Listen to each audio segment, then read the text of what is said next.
குன்றக்குடி என்றாலே குன்றக்குடி அடிகளார் அவர்களின் நினைவு வரும். அவர்கள் சமயம் சமுதாய பணிகளை செய்தவர்.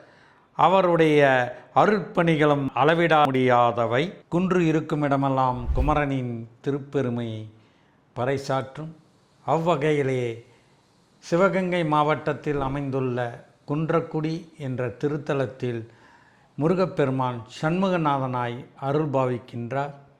இங்கு காவடி எடுப்பது தனி சிறப்பு. இங்கு நிறைவேறாத பிரார்த்தனைகளையும் காவடி எடுப்பதன் மூலம் நிறைவேற்றிக் கொள்கிறார்கள் பக்தர்கள். அத்தகைய சிறப்பு வாய்ந்த இத்திருத்தலம் காவடிக்கு பேர் போனது. அது மட்டுமல்லாது இந்த மலை மயிலின் உருவத்தில் அமைந்திருப்பதாக கூறப்படுகிறது. அதற்கென்று தனி வரலாறும் சொல்லுவதுண்டு. இங்கு கண்ணபிரான், பாண்டவர், இந்திரன், பிரம்மன் முதலியோர் வந்து இங்கு வழிபட்டதாக தல வரலாறு கூறுகிறது. அத்தகைய சிறப்பு தலத்தை நாமும் தரிசித்து பயன்பெறுவோமாக.